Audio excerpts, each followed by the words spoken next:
noite de quinta-feira, os Estados Unidos não aceitaram o resultado da eleição realizada ontem com o objetivo de eleger a Assembleia Constituinte e a presidência.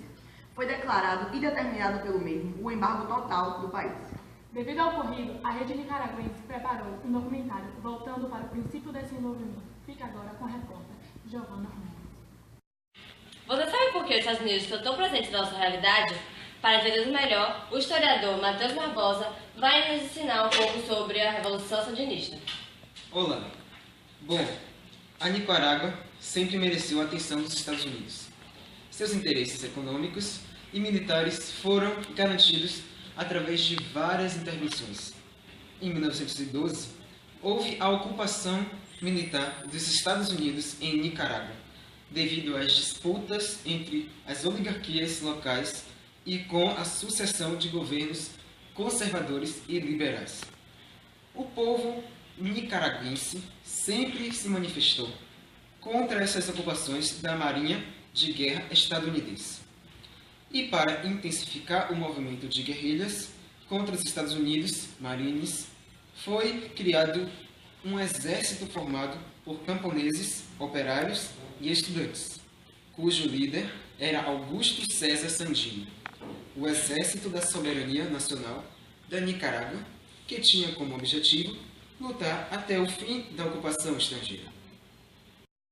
Sabemos que a crise de 1930 contribuiu muito para esse processo. Conte-nos como foi. Pois então, a crise de 30 levou o governo do presidente Roosevelt a retomar a política da boa vizinhança e, em 33, determinou a retirada dos Marines em Nicarágua, mas deixou como substituto e sob comando de Anastácio Somoza Garcia os soldados da Guarda Nacional para manter a ordem política.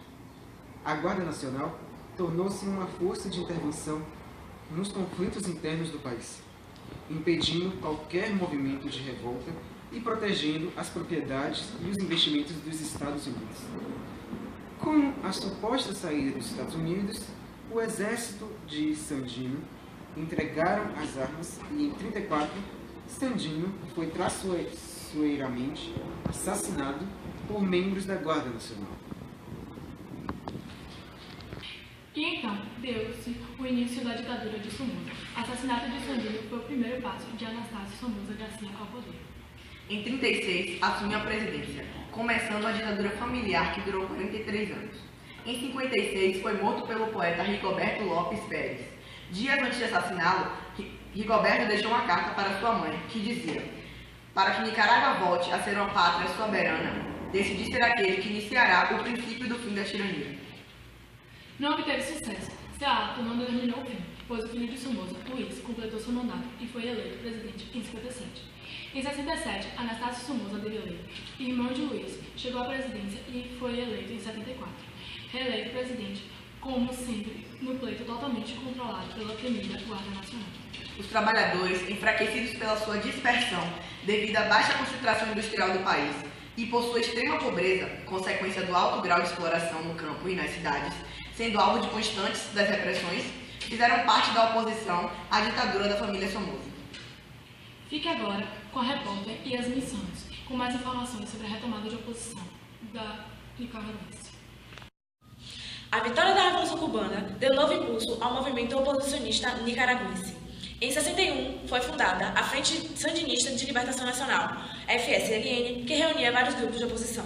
A burguesia e os partidos tradicionais viram a FSLN apenas como um movimento de comunistas, preferindo enfrentar os Somozas pela União Nacional Oposicionista, a UNO.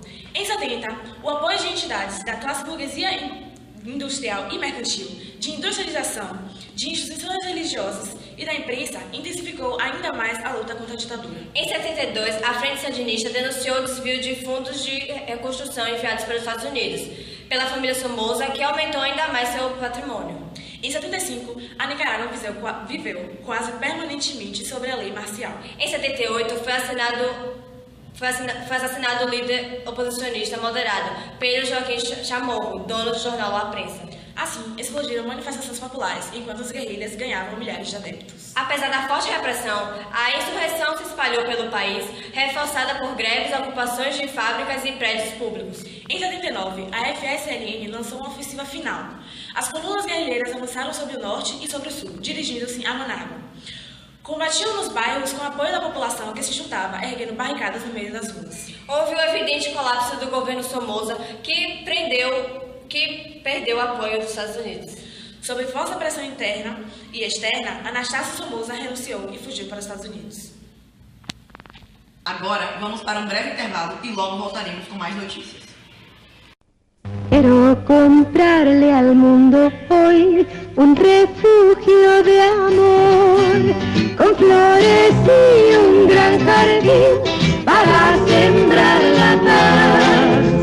Me gustaría compartir la vida de vida, tomando Coca-Cola y así ser muy feliz. La chispa de la felicidad, compartir la vida de vida, tomando Coca-Cola y así ser muy feliz. La chispa de la vida, Coca-Cola, de poder compartir.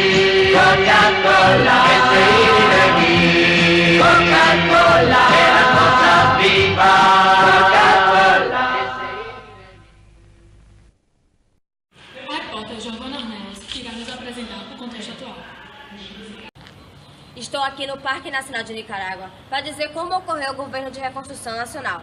A FSL criou um governo de colisão com a oposição moderada, representado por Violeta Chamorro, Alfonso Rebelo, Moisés Morales, Sérgio Ramírez e Daniel Ortega.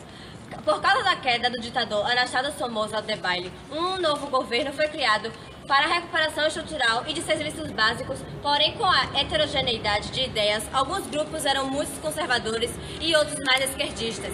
E as frentes sandinistas de controlar o governo implantado, reformas radicais e os afastamentos de compromissos democráticos.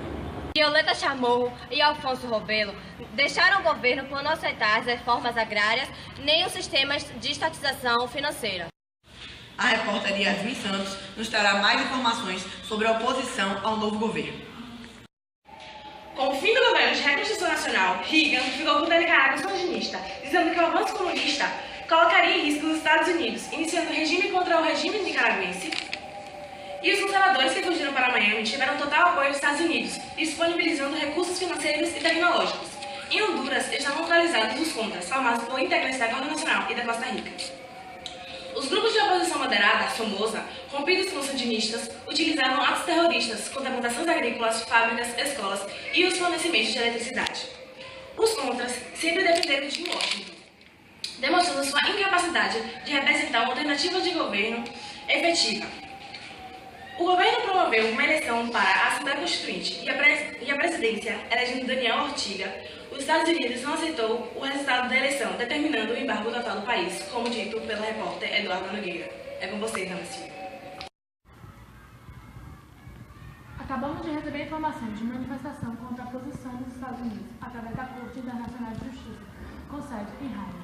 Neste momento, foi criado um grupo de contadora, formado pela Guatemala, Honduras, El Salvador e Costa Rica, que objetiva procurar uma resolução dos conflitos entre os sandinistas e os contras.